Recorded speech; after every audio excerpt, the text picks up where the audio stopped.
but especially to be in a Kevin Smith movie, Clerks 3, no less, a sequel to one of my favorite movies of all time. It was pretty cool. So, he was like, all right, meet at the Quick Stop in, at 7:30 in the morning. And we get there. It's like, all right, what are we going to do? What do you need us to do? He's like, let's bring up our guest. He's the one. He's the only Ming Chen. What's up, everybody? Hey, guys. How you doing? Huge honor being on here with Talkulture for sure. And I mean, let's be honest, good to see you again, my friend. It is so good to see you. I think we saw each other last in April at Planet Comic-Con in person together. So that was wonderful. Yeah. And it was great. I saw you and we were backstage in the bowels of the, whatever, the convention center, Bartle Hall in Kansas City. And immediately you were very warm and welcoming. So I appreciate that. And Danica, it's great to meet you as well. Hopefully we get to do so in person very soon. Oh, I'm sure. Yes, it shall happen. It is out in the universe now, or the universe, whatever we want to call it. But okay, so Ming, obviously, like you just mentioned, we met in person at a convention. So you also have the opportunity to host panels for some really, really incredible humans. So are there any that stand out to you? As I know it's always hard to pick a favorite, but are there any panels that stand out to you that you're like, oh my gosh, I got to host that? Oh, I'll pick favorites for sure. Before I do that, like, you're a killer. You're hosting all the huge panels. When you think of like huge panels that just happened somewhere out there, like you were behind the mic. So that says a lot about you. Thanks. Yeah. I mean, I think the one that I don't know how I got picked for this one, but Planet Comic-Con, I got to do Ralph Macchio this year, which great. Everyone loves Cobra Kai, and I'm old enough to where I saw Karate Kid the original in the theater, and one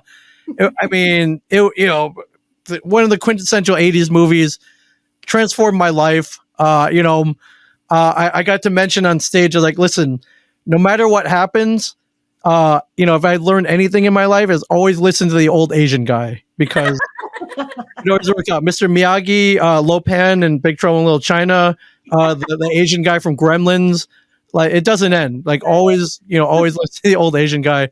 But Ralph Macchio, we were lucky to have him on Comic Book Men, an episode of Comic Book Men. He came on, he taught me how to wax on, wax off properly. Turns out I was doing it with the wrong hands. Like, no. He grabbed my hands. Like, no, big circles, big circles. So to me, it was like having my own Mr. Miyagi.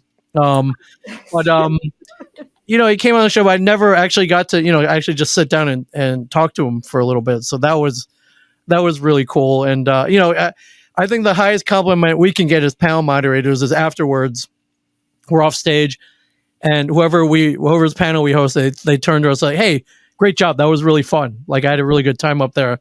So I think that's probably the highest compliment we could get as panel moderators. So I don't disagree, and I'm flattered even and I don't know Ming and Danica, who also is a moderator as well. Oh, so you know all about this, Danica? Yeah, she gets it. But have you guys ever had that moment? Because it happens to me usually with like Alice Cooper or even like Michael Rooker, where you're sitting there and you kind of look and you're like, that's Alice Cooper. Like, do you guys have that moment like of realization when you realize like how cool your life is? Oh yeah, crazy, right? Yeah, it usually happens in the green room for me, where I'm just like, they're right there, they're right there, they're right there. Oh my god, I am 10 feet away from all these people. What is my life? Yeah, green rooms are this weird, like, I was like, am I having a geek fever dream right now? It's like, there's, Mark Hamill sitting next to like Adam West with, and there's, there's a Rosario Dawson, like they're all in the same room together and they're all eating lunch. Right. And it's like, what geek lottery did I win that I get to hang out in here? So it's pretty funny. I don't know, but we all collectively won the geek lottery. And the thing that people have to realize is obviously like we're complete professionals and we would never, show this externally, like on stage, but internally, this is what we're all feeling, guys. Like internally we are, at least me, I'm freaking out. I can't believe it. But Yeah, I was gonna say, Ming, how do you feel in terms of Halloween costumes of a shower? Like, do we love it? Do we hate it? What do you think? Oh, just Halloween costumes in general? Well, like Ralph Macchio in Karate Kid, you know, where he was the Oh, shower. oh yes. I mean, I I like to. The reason people always ask me is like, hey, do you cosplay at all? And I'm like, one, I leave it up to the professionals, but two, I guess at a con, I want people to know, I guess, that I'm there. Mhm. And a costume is a little harder. You know, you're kind of hiding behind it. I always wanted to try the shower costume from Karate Kid, but very hard to navigate. And if you've ever been to a con, you know, we're always cursing the people with the big costumes because they're blocking traffic and all the walkways. Yeah. So secretly, we're like, come on, like, you know, did you have to make those wings that big, or, you know, did you have to do Warhammer 40,000 and do the big thing? Even though we love it, but yeah, I think that the shower one would be pretty hard to navigate. Like, I'd have to hook up a camera so I could see in front of me. Oh, smart. Yeah. I feel like you've thought about that. Like, I learned that one from Adam Savage. He's constantly he's the one clogging up the walkways with those big, huge, but awesome costumes. But a lot of them are so big that he's got to hook a camera so he can see in front of him. So smart. Shout out to Adam Savage. Huge shout out. All right, Danica. All right. Well, kind of on a maybe similar note, I guess. What are some of the fandoms that you've got, even from growing up, that might be maybe a little lesser known? Wow, lesser known. I'm trying to think if anything is that weird. That, you know, I'm a big Star Wars fan. I love Marvel, the Avengers in particular. The 80s genre, since I grew up there. I'm trying to think if there's anything. And this is why I love being a geek. Is you know, I think all of us, the thing we love about being geeks is discovering something first. I think so. Among my friends, like, I was the first one to see a Kevin Smith movie. And like, Clerks was the big one. I was like, oh man, this movie is awesome. I tried to get all my friends to watch it. Most of them wouldn't because it was in black and white. That was a sticking point. Later on, they learned, but I think same the Tarantino movies. I remember seeing Reservoir Dogs. Like, oh man, you got to see this movie, and they're like, is there anybody in that movie that we know? I'm like, no, not really. Harvey Keitel, maybe Michael Madsen. But, you know, they were kind of indie movie stars back in 1994. So that was, yeah, that, you know, you ever heard of this guy, Steve Buscemi? You know, they didn't know who he was in 1994. People have known Tim Roth. Come on. Maybe not people our age, but other people may have known Tim Roth. Yeah. Oh my gosh. Well, I was going to say, the way that interesting story of how I got to see Dogma for the first time was I think it was either my middle school boyfriend, so like 6th grade, around the time his parents went to this place called Blockbuster, and we had asked, we're like, man, you know, we want to see like a new movie, so we want to watch Gattaca. And they're like, okay, Gattaca, got it. And then they came home with Dogma, and then we watched it probably before our time, and we're like, oh my gosh. And it was just, of course, you know, one of the greatest movies to ever exist. Oh, yeah. But still haven't seen Gattaca, probably at some point. I think you made the right choice. Gattaca, Ethan Hawke, if I remember correctly, or yeah, right, yeah. It's right. Dogma way better than Gattaca. I'm saying that officially right now. Okay, we got it on the record. A little bit different genre, just a little bit slightly skewed differently. Yeah, I think so. It's weird. I think all the things that I liked back in the day, which were somewhat obscure, are huge now. Like, anime has exploded, you know, in a huge way. But you know, I watched anime way back in the 80s and 90s. Saw a lot of robots and a lot of just really good animation and storylines. But now, you know, everyone's seen a Miyazaki movie. Now everyone kind of knows what a Totoro is, or you know, or a Kiki's Delivery Service. So, but I give that credit to the geeks who discovered that first and then told everybody else about it. So we did it, guys. We did it. We won.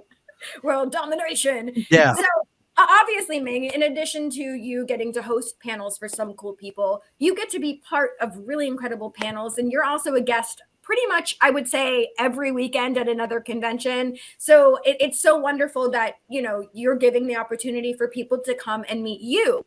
So what are some of your favorite things about attending Comic-Cons as a guest? And who are some of your favorite friends to see at Comic-Cons? That's a great question. I think I come at it with a different perspective than, you know, the normal guest, because you know, I've been going to cons forever, and when I was going to cons back in the 80s, you know, even the early 90s, they were not held in convention centers. They were not this big, and you know, some of the fellow guests weren't even people who were on shows that were actively filming. A lot of them were shows that come out in the 60s and 70s. Nostalgic guests. So the cons I were going to were in church basements. They're at VFW halls. They're, you know, wherever they could get, you know, a dank, smelly space to hold a Comic-Con. The one I used to go to, which was held, I think, every other month, was at the mall. You know, it was right by, you know, the Orange Julius. And imagine like Starcourt Mall from Stranger Things with a Comic-Con in the food court. And those are the kind of things I went to. And, you know, now it sounds cool, but back then, you know, only the nerds went there, and maybe 3 weird looking people selling comics, you know, out of long boxes. Maybe they were water stained, you know, like it was a very weird time. And so, I remember waiting in line, looking through long boxes, waiting in line maybe to meet, you know, somebody from a 70s TV show that I really liked. So I've been on both sides of the table for sure. So I think I kind of come at it different. Now that I get invited to go, it's you know, it's pretty awesome being on the other side of the table. And so I kind of know what it's like. You know, I love anybody who has seen Comic Book Men, anybody who stops by my table to say hello, or, you know, if they want a photo and autograph, that's awesome. But I think I just go to cons. I just really want to hang out with people, like-minded people who don't give me blank stares if I talk about Vibranium and Captain America and you know, Tigra from the Avengers, or Thundercats, or He-Man, or, you know, so, you know, so much of my life has been spent with blank stares or people who just had no idea what I was talking about. I love being able to walk into a convention center and having, you know, potentially 100,000 people not give me blank stares anymore, and people I can engage in conversation with. So that's a part I think I really love. A lot of the conventions I go to, I'd probably be going to anyways. So it's nice to be invited and given a little more access than I guess a normal person would be. And of course, I love everything that everybody else loves: Game of Thrones, Star Wars. So if you know, if there's a fellow guest that has been in Star Wars or something that I love, chances are that I'll at least get to say hi to them, if not see them in a green room or get to take a photo with them. So that part is great as well. But you know, you guys have been to cons. I call it the traveling circus. So, you know, we get to attend a number of conventions. Inevitably, you start making friends with people who work the conventions, who maybe handle some of the talent, who you know, who are on more the business end. So you get to see them, you know, quite often during the year. And I live for that. Is that, you know, we go to the conventions, but I live for the stuff we do after the conventions as well. Whether it be, sometimes they set up an after party, but I love exploring the city, whichever city I'm in. And I love dragging my traveling circus friends with me. So it's like, hey, I heard about, there's a secret bar inside of a fake pie shop. We have to walk through, you know, a fake cigar shop first, or, you know, things like that. I heard there's this all night jazz club somewhere that goes until sunrise. Like, let's go to that, you know? So it's cool. I do these. I like going to conventions because they're held in cities that I might never be able to see otherwise.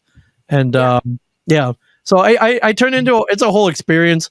I don't sleep very much at these things, but I love meeting people. I love making friends, and I love exploring, and I love being at Comic-Cons. I love it. Well, you actually answered part of our next question, which was, you know, when you're visiting all these different cities that you get to see, what kinds of things do you normally seek out and go adventure in? Yeah, so I love food. So you know, I do a lot of research into where I should be eating that weekend.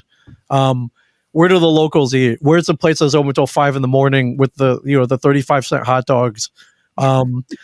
Where's the best?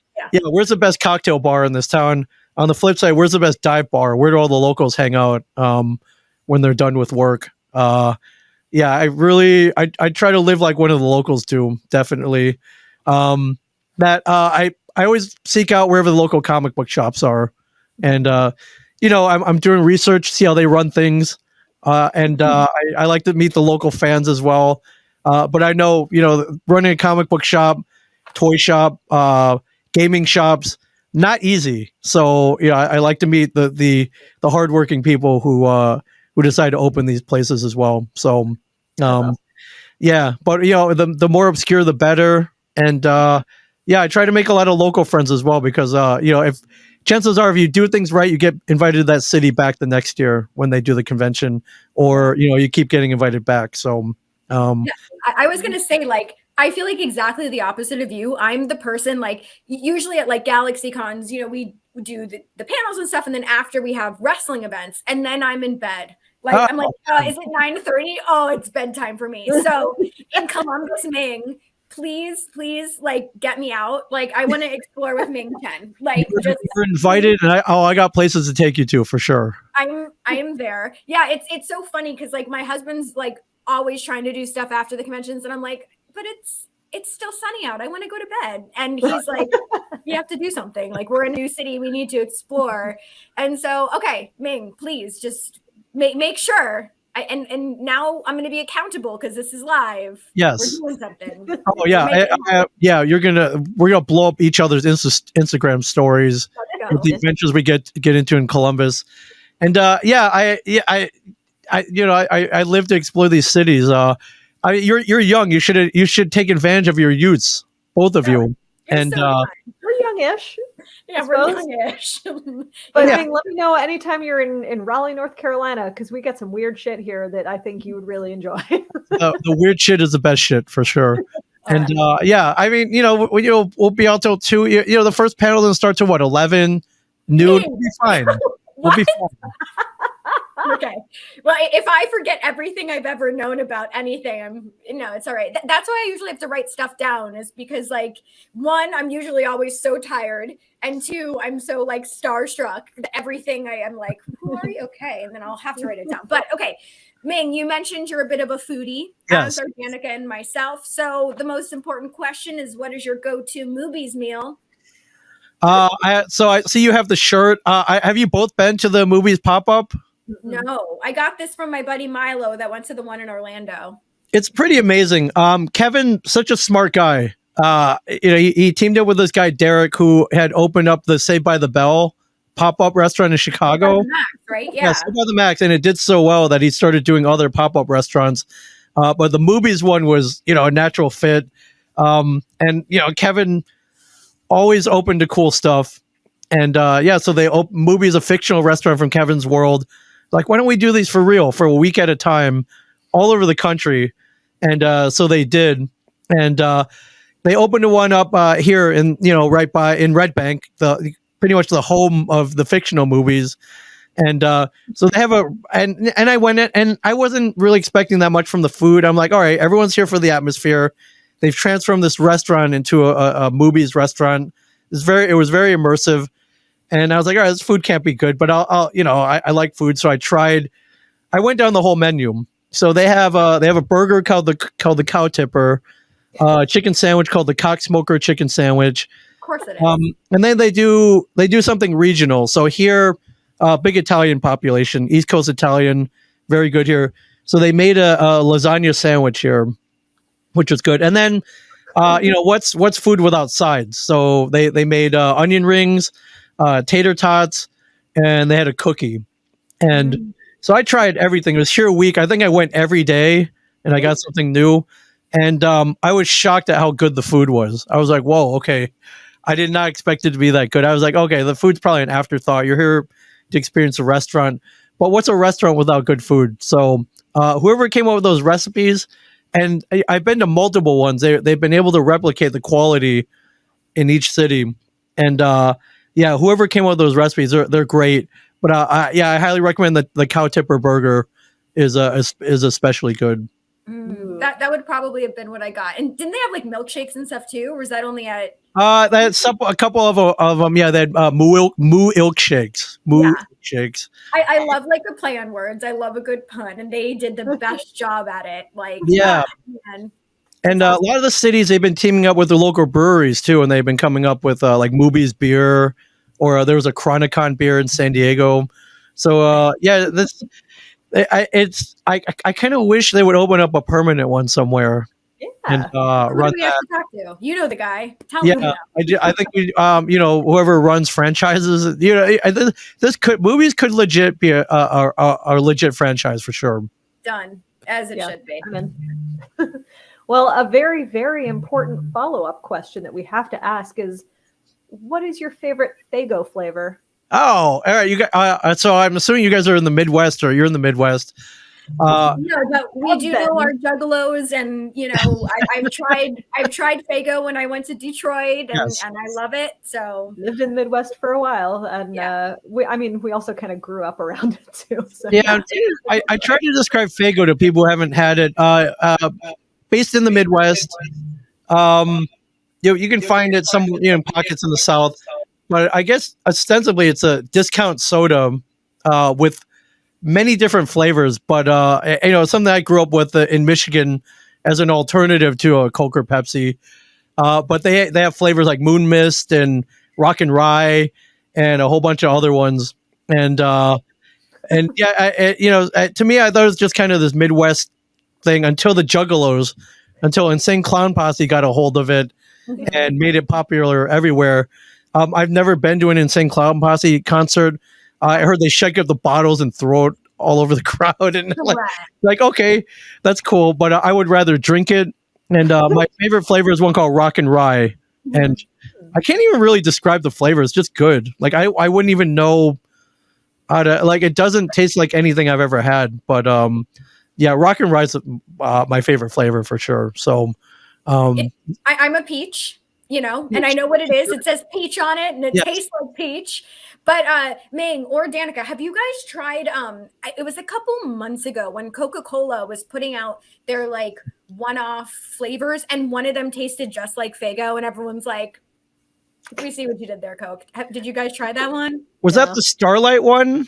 Yes, I did try that one, and the thing about Faygo is you look at it, you look how bright, it's very bright colors usually, and your teeth rot just looking at it as they put so much sugar in it. Of course, I can taste the diabetes from here. Yeah, and I think that's what Coke did. They just upped the sugar content in this Starlight. It was okay. I tried it, but I tried it. It was fine. I think Ming and Danica, next time we're hosting panels, I say let's just get a bunch of Faygo. We'll shake them up and spritz them into we'll spray everyone at Columbus Galaxy Con. Yes, let's do that. They'll love it, and we can get it there. They have plenty of Faygo in Columbus, Ohio. So yes, we'll be fine. Okay, sorry everybody. It's going to be like a Gallagher show. So if you're in the first few rows, you want to get the mat or something and cover yourself. So just to pivot a little bit. Okay. But we know Clerks 3 is coming out September 13th. It's pretty soon. We're getting down to the wire. And you were on the cover and the poster? So Kevin, bless him, every time he comes out the movie, he'll put us in it, the comic book men. So, we'll go on for a day or so and just have a fun bit part.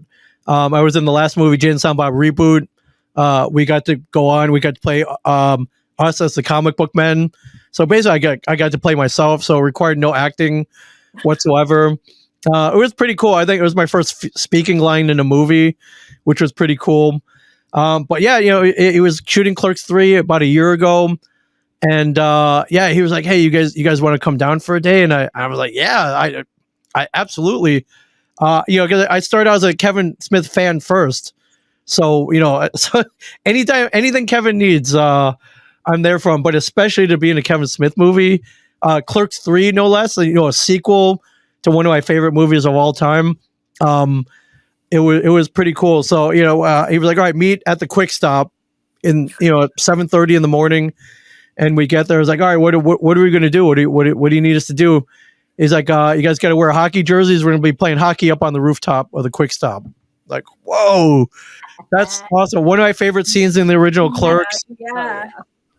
And just something I couldn't even have dreamed about. But it was pretty funny. And then I think a couple weeks back, Kevin had been posting various versions of the Clerks 3 poster, and he put one up. And I was like, "Whoa, that's it was a very cool looking poster, very like Star Wars ish, like Drew Struzan Star Wars." But I look up at the top, and there's a picture of the Quick Stop, and then on the top there are a bunch of guys playing hockey on the roof, and they painted me in there, they put me in there, so pretty cool. I mean, I went from fanboy to poster kid, I guess. In the movie too. I mean, you never know what can happen when you're a geek. Weird things might happen. Like you might wind up in a Kevin Smith movie. You could wind up on the poster. So, oh my gosh. Yeah. So whatever you. So cool. That is so cool. Yeah, it's pretty cool. So I like nothing I really worked for or asked for, but it just kind of happened. So, yeah, pretty awesome. Good things happen to good people is what I always say. So. Let's hope that continues to happen for sure. So I'm gonna try to be good and keep my nose clean for sure. Done. Danica? Or are the dogs still barking? Do you want me to ask it?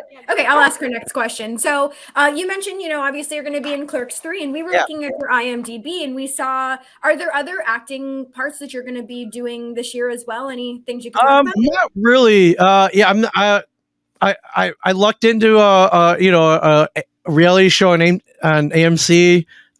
Been in a couple of Kevin's movies. But yeah, I'm not really an actor. I don't memorize stuff really well.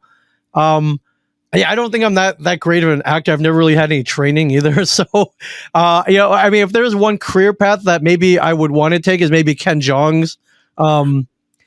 Because I'll do anything. If they want me to hop out of the trunk of a car naked in the middle of the Vegas desert for a hangover movie, I would do that in a second. I love Ken Jeong. I actually got to do a show with him. Well, by that I mean I was on the show called I Can See Your Voice, and he was, which I messaged you about, and he was the host of it. And so just it was one of those moments too where I was like standing there looking at him, and I'm like, that's Ken Jeong. Yeah.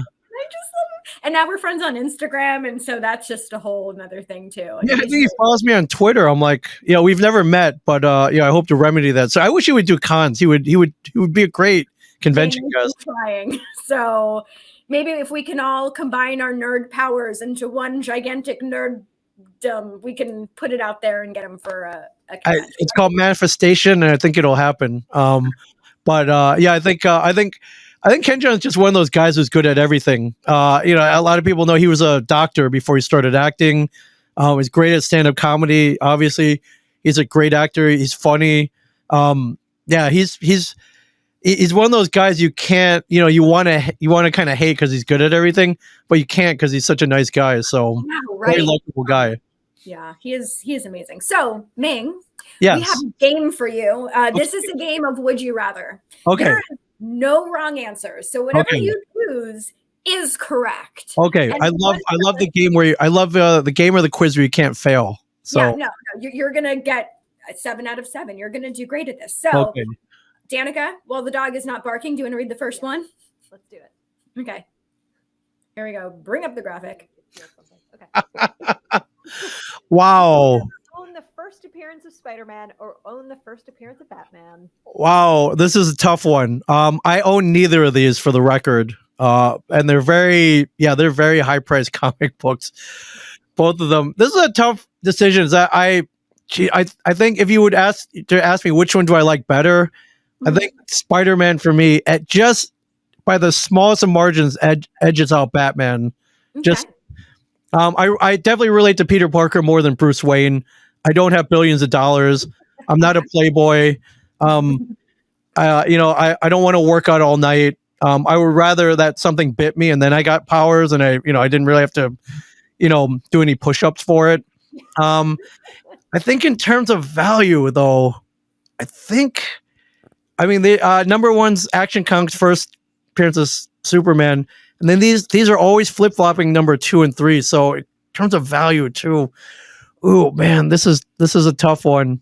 I think Detective actually edges out Amazing Fantasy by maybe 1 million. just a little billion. Okay. Geez, this is such a tough question. I think what gives me the edge, because I love Stan Lee so much, I'm gonna go with Amazing Fantasy 15. Okay. Done and done. All But, right. I mean, you can't really go wrong with either of these. It's a tough question for sure. Exactly. There's no wrong answers though. These are tough. I'm going with Amazing Fantasy 15 though. Okay, done. All right, here's the next one, Ming. Would you rather have to wear Vulcan ears to every convention that you attend, or have to open every panel in Klingon? I think my ears are pretty good. I do like Klingon ears though, and from what I hear, they're not that uncomfortable. The technology and whatever they make them out of, the foam or the latex or maybe even Warbler. Maybe they're probably EVA craft foam versions now. Vulcan ears. I don't know any Klingon. I'm willing to learn, and I'm gonna go with the open every panel in Klingon. Assuming that I did know Klingon. Only for the fact I hear that there's Klingon karaoke, like it's a thing, and I want to participate in it.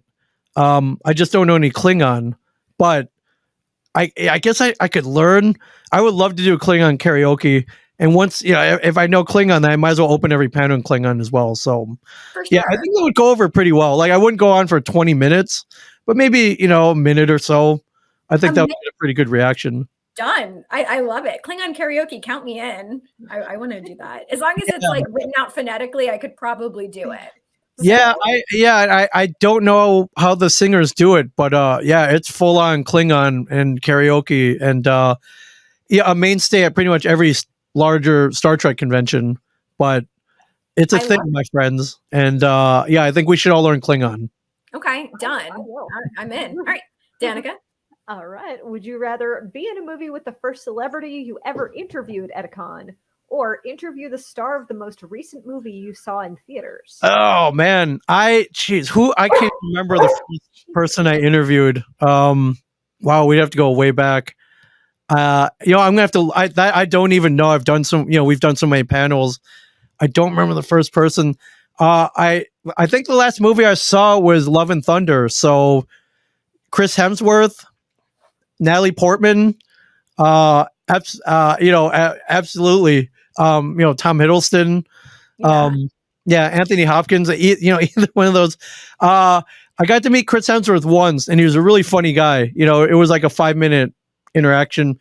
So I would love to interview him, get him on a podcast, for sure. I'm sure he's got a ton of great stories. Seems to be a very good storyteller, but very humorous. He seems like a pretty good ball buster as well. So those are the kinds of people I like to talk to. So yeah, I'm gonna go with interview the star of the most recent movie I saw in the theaters. So Chris Hemsworth, if you're watching this, please hop on with us for sure. Yes. Long time watcher, of course. Yeah. He's definitely watching right now and not working out or anything else. Okay, so here's the next one. Would you rather, Ming, own a functioning DeLorean or own a functioning ECTO-1? Listen, I love Ghostbusters. I put on the suit once at a con. I put up the very heavy proton pack, over 50 pounds. I love neutrino ones, and I would love to bust some ghosts. But my heart is with the Back to the Future franchise. Functioning, yeah. If I could time travel, I'd probably go back, collect every key issue of whatever comic that I've always wanted to own, buy it right off the rack. That's the dream of every collector. Maybe go back to the very first San Diego Comic-Con, befriend Stan Lee back in the day. Liz, I love Back to the Future. I have a flux capacitor tattoo. So that you do. I think so I think that answers that question for sure. I'm also fascinated by time travel. So I was going to ask, would you put your money on the Cubbies? In 2016, yes, absolutely, I would. So I think you got to go DeLorean. My old neighbor when I was growing up had like a DeLorean. They never did anything with it. It just lived in their garage, but they installed like a flux capacitor. And so the most I ever got to do was sit in it. But can you imagine having that on the road? Like, even obviously if we're not time traveling. Yeah, one day we will both get one. I have no doubt. One day. Okay. My best friend growing up, his parents got one as well. and I got to ride in it, and it was pretty awesome. We got a lot of stares back then. You know, basically it was a moving spaceship back in the 80s, and then even now in 2020, it still gets even more attention. So I just think it's a cool car for sure. Ditto. I love it. Yeah. All right, Miss Danica. All right. Would you rather always wear a hockey jersey or always wear a MOOBYS uniform? It's funny you asked this. So I dug out my old MOOBYS uniform shirt the other day. It was in storage. I think I posted on Instagram maybe 2 days ago. I was digging into storage. I found it. When that purple shirt came out for retail, I remember I took it to the mall. I got my name embroidered on it like a real bowling jersey. And I love the MOOBYS franchise, but I'm a huge hockey fan. So and I would be like Kevin Smith that was at one time and wear a hockey jersey every day. So yeah, they're functional.